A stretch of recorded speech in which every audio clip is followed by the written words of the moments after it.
Builders and remodelers are losing deals to cheaper competitors every single day, and it has nothing to do with the quality of their work. I'm Jason Forrest. For over 2 decades, I've coached leaders and sales teams across the country, and the ones who consistently outsell cheaper competition all understand one thing.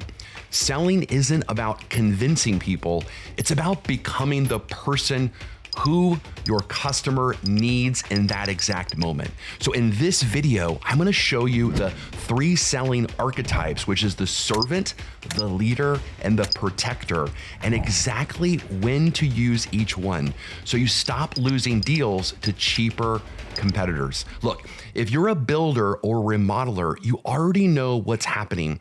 You're doing better work, you got better materials, you have more passion for your craft, you're a better craftsmanship, and you're still losing deals to the guy who's cheaper, or even that bigger Goliath national competitor that can just out discount you, out coupon you, out incentivize you. And it's infuriating because you know your customer is about to make the biggest mistake of their life. But there they are, asking you for an itemized list so they can go compare you line by line to the discount option. Look, I've been there before. Have you been there? When they're like, look, I see that you're better. I see that you're better than the other option that's out there, but I need to see an itemized list so I can compare line by line. See, here's the brutal truth. They're not leaving because of price. They're leaving because their reason to buy isn't strong enough yet to justify buying from you. We failed at this moment to pull them back to the heart of why they started this project in the first place, to why they need a home to improve their life. Is it about becoming a better father, a better parent, a better husband, a better father-in-law? What is the true why? See, the Goliaths, those national builders, those national contractors, they don't have to solve that problem. See, they can just throw a discount at it. And the reason for that is because there's only 2 ways to sell anything. You either sell the desire to improve one's life, you sell the future promise, you sell the outcome, or you sell the discount. It really is like this kind of scale of justice. See, you and I, though, we can't play that game. We don't have the deep pockets that the national competitors have. So we have to go to a deeper level. So here's what I've learned training high-performing sales teams across the country. Every single lost sale had a critical moment. This was a moment where the customer needed something from you, from me, and what happens is you gave them something else instead. So what did you give them? See, so today I'm going to show you the 3 selling archetypes. This will blow your mind. Each of us have one of these archetypes, and I'll share with you what mine is in this video. There's the servant archetype, the leader archetype, and the protector. And again, every salesperson has all 3 inside of them, but sales get lost when they don't flex to what the customer needs in that moment. This is content from day 3, where I personally break down each of the 3 selling styles. If you master and you're able to flex between all 3 selling styles, again, the servant, the leader, and the protector, you'll never lose a sale to price again. So right now, I want to show you what I taught, and I want you to take notes and really ask yourself, which style are you? All right, let's go. There are these 3 archetypes that we all have. So we have the servant, we have the leader, and we have the protector. And again, all of them are great. All of them are necessary. One is not better than the other one. So please don't for a second think that one is better. They're all equally as good. The point I want to make to you right now is that the reason why we lose sales is because the customer needs us to flex, and the archetype the identity that we're embodying at the time is not what they're wanting. So let me kind of explain, okay? So if you're my servant, then that means that you are very, very great at empathy. You use language like, I get you. You are all about, again, serving the customer. You're all about like feeling what they feel. You're all about making them very comfortable. The dark side or the shadow self of the servant, if you're not balanced with the leader and the protector, is that you can get into kind of the friend zone of selling, right? Which means you might actually overwhelm them. You might give them too many options. So for example, we had a designer one time. Her name was Kelly, and she was absolutely phenomenal. She had the most beautiful design when it came to the interior design of our house and our condos that we've had in our life. But she just kept giving like so many options, and she just kept like, you could do this, you could do this. And oh, I can't wait to show Mary, I can't wait to show you this. And so I had to like pull her aside, and I said, you're going to kill your own sale. And she's like, what do you mean? And she's like, because you're overwhelming. You're giving too many choices, too many options to Mary, and it's giving her too much anxiety about like what to pick. And so we've got to like create structure this, and let's just do one thing at a time and like create structure. So again, that servant's phenomenal. It's absolutely incredible in the beginning of the sale, which I'll show you in a second. So it's really phenomenal at the beginning of the sale to really like understand the heart and the mission and the motivations of the customer.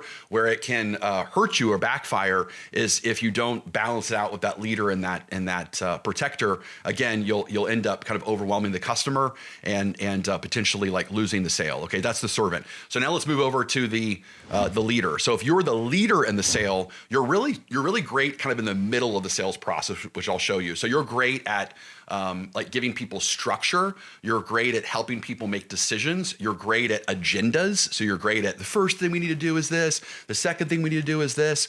You're great. The language you like to use is very direct, very prescriptive, very direct and like kind of like, yeah, very direct, right? Your language pattern would be stuff like, I got you. So again, the servant's more of like, I get you. The leader is more of like, I got you, right? You're very big on authority and like really taking that like authority type position in the sales process.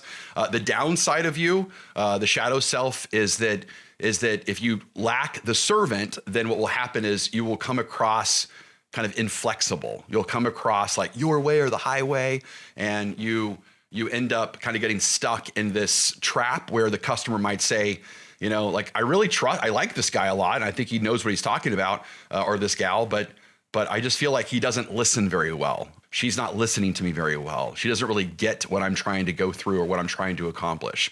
So again, that's that leader. That's the dark side of that if you don't balance it with the servant side. Okay. And then last is the protector. That is what I am. So we're all about like protecting the customer from what we believe is the biggest mistake of their life. Like we want to really defend the little guy. You could see this obviously in my David and Goliath thing, right? So we want to protect the customer from themselves, protect the customer from, buying from, the manipulative competitors that are out there. We really want to, like, we get almost like kind of charged and offended when someone, kind of talks down of our product, and we're like, what are you talking about? Like, you're killing my baby right now, So like we get kind of angry about that kind of stuff. So we really are that kind of mama bear, kind of papa bear kind of comes out a lot with us protectors. Our language is truth. So we're all about like, let me shoot you straight. Let me be honest with you. Let me say it like it is. And so we're very truth oriented. And the dark side of us though, the dark side of us is that if we don't have that servant in us to truly feel what they feel, then we're not going to move up that rapport ladder very well, right? And so we could come across kind of like a bully. We could come across kind of like a know-it-all, like very dogmatic and kind of like a bully. And so that's the mistake. I only know that because that's what I've been accused of before. So whenever anyone calls me that, the truth will set us free. And basically, they're just giving me feedback that says, you obviously know what you're talking about, Jason. I think you're out to help us. We don't feel like you're personally like there for us. Like it's more of a, like you don't really get us, right? So anyway, so that's kind of that stuff. So again, these are basically the three. So again, we got the servant, we have the leader, the protector. All right, real quick, before we go any further, do you want to know which archetype, which selling style you naturally lead with? You're probably already kind of having an idea, right? Are you a servant?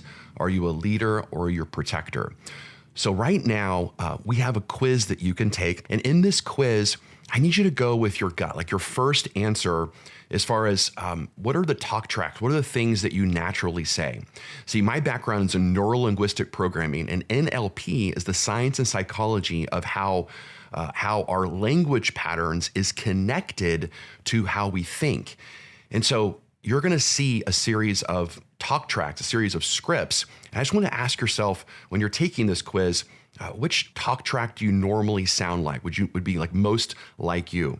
And that's going to give you an indication of, are you a servant in your selling style? Are you a leader, or are you a protector? Now, here's the thing.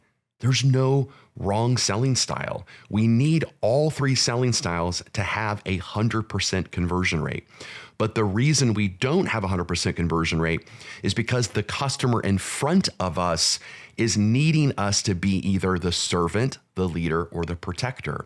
And so if we're not matching or flexing to what they need from us in that moment, we get out of rapport with them. And then again, they start to have this internal kind of cognitive dissonance, this internal friction. And that's what makes them say, I got to think about it, or I'll get back to you, or I'm just not really sure, is because they're losing certainty in the experience in that moment. So again, in that moment, you have two choices. You can either flex and give them the selling style they need in that moment, or you're going to have to buy them off and lower your price until they say yes. And of course, we don't want to do plan B. So right now, take the quiz linked in the description. It takes like 2 to 3 minutes max. And once you know your selling style, everything you're about to watch is going to make a lot more sense. So pause the video right now, take the quiz, and then come back, and I'll share with you some really cool insights about what I already know about you.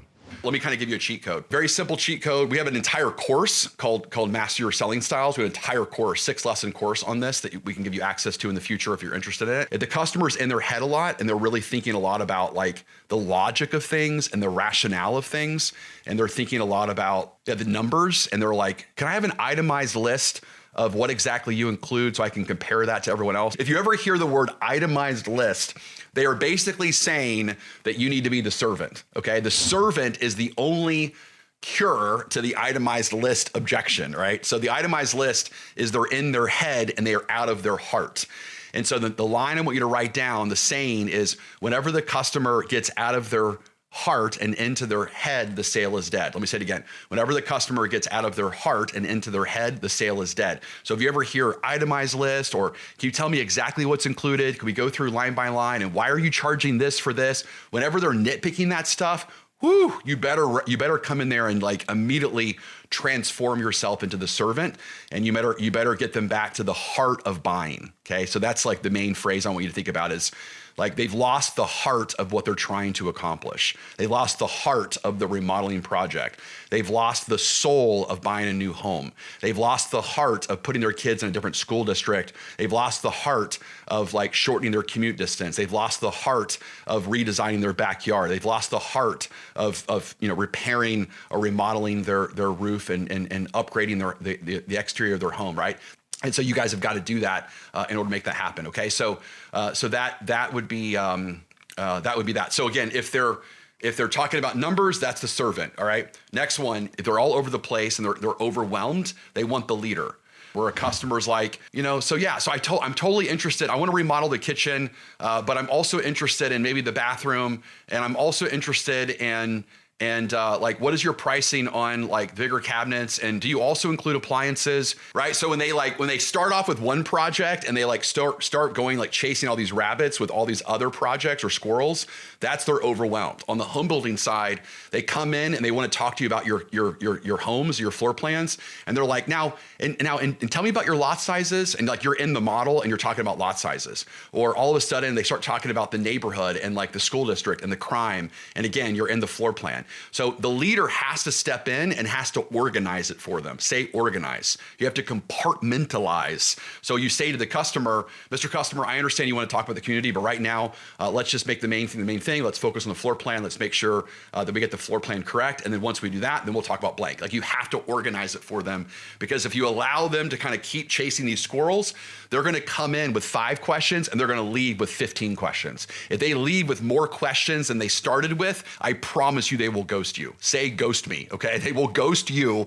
if they leave with more questions than they came in with, which happens when when the inmates run the asylum, so to speak, right? When the customer runs the sales process and we think we're doing the right thing because we're just helping them, then again, we're gonna overwhelm them and we're gonna kill the deal. We're doing something to them, not for them, okay? So that's the leader must step in when the customer starts asking a bunch of random questions all over the place. Get control of the sale. You're doing something for them, not to them. I promise you they will thank you later. Okay, the third one is that protector. And so this is when you need the protector, okay? So the protector needs to step in anytime that the customer is talking about like anything outside of them. So they're like, well, I don't know if my husband's gonna approve of this. I don't know what my boss is gonna say. I think I should wait until after the election. I think I should wait until the taxes, the refund comes out. I think I should wait till after the first of the year. So anytime they talk about something outside of them, that's when they're asking for you to give them truth. Okay, so that's when you must control the sale and you must give them truth, and you got to speak truth to them in this moment. So anything external to them is the protector. Anytime they're overwhelmed is the leader. And anytime they start picking about the numbers and the logic of things, that's the servant. All right, there it is. The servant, the leader, or the protector. So I want to know which one are you. So put in the comments below, which one are you? Now, I'm the protector. And so we'll talk about each one where my amazing wife and partner, Mary Forrest, is the leader. But again, all of them are great. And see, right now, you've got all three in you. It's just one of them is more active and the other are more dormant. What does that mean? It means that we all have biceps, but some of us decide to work out our biceps to make them active, and some of us don't work out our biceps, which means they're dormant. So it doesn't mean you don't have biceps. It just means you're not working them out. But if they're dormant and you start to work them out, then obviously they're going to be active and more dominant in your life. And so again, the question is whether you can flex to what your customer needs in the moment. But the only way that you can flex is if you are aware of your selling styles and of course, what the customer needs from you in that moment. And so sometimes they need the servant, which again is that person that's gonna say, I get you, I understand you, I can feel your pain. Remember, empathy is to feel what a person feels. And then sometimes your customer needs direction. They need guidance. They need authority because they're all over the place. They're super overwhelmed, which means they're begging for you to be their leader, to take them to a place they wouldn't go on their own. And then other times they need you to protect them. They need to be corrected from their stinking thinking, from their fear, from their worries, from their outdated information, maybe from other people that are telling them to not do something, but the other people don't really know as much as you know about how this product and service can improve their life. So again, you need all three, or more importantly, your customer needs you to be all three. So if this resonated with you, you need to experience the full 5-4-3 factor conversion challenge. It is one of the coolest experiences that you will ever go through. It's literally our highest rated event. It's a 5-day experience. You can either go for 1 hour a day or you can go for 2 hours a day. Of course, the 2 hours, we go deeper with the concepts. We talk about real prospects. The whole idea is about upgrading your mindset, your process, and your language to become the best version of you, to become someone that's not worried about, your bigger competitors that have bigger discounts, or worried about who the president is, or worried about the economy or interest rates, or worried about the quality of your leads. Like, what if you could wake up tomorrow and not be worried about any of those things because you're just free. You just see life obviously very differently. And one more thing, one of my most exciting experiences that I'm going to take you through is at the end of the second hour of day 1. And this is where I'm going to take you through a transformative identity goal setting experience. Now, you're probably thinking, Jason, I've done all kinds of goal setting type stuff. I get it. My Sunday school teacher was Zig Ziglar. I grew up with Dennis Waitley and reading Napoleon Hill and all kinds of goal setting experiences with Jim Rohn and Tony Robbins. And really every year I try to figure out why do people set goals and not actually achieve them? And what I've learned and what I've experienced and what I'm going to show you is that it's not about the goal, it's about the identity container that you're putting your goal in. And so, for example, if your identity of who you're trying to become and who you are right now doesn't match the goal that you're trying to set, well, how you see yourself always will trump what you're trying to do. And so at the end of day one, I'm gonna take you through this identity shifting goal setting experience so that we can make it impossible for you not to actually achieve your goal. And so that's gonna happen on day one. So again, I'd love to see you there. If you thought this video was helpful for you and you, again, want to join the cause of believing that selling is noble and igniting the pride, purpose, and respect professional selling, which is what I am trying to do, and really to kind of fight the other trainers out there, the other philosophers out there, the other sales trainers that are teaching that selling is manipulative or cheesy, or you just don't identify with that, then we've got to get the word out here. We've got to show that selling is noble. So again, share this video, subscribe. It'll share with me that you like the content and you want me to do more of it. Okay, until next time, this is Jason Forrest. Push yourself to become a better version of you.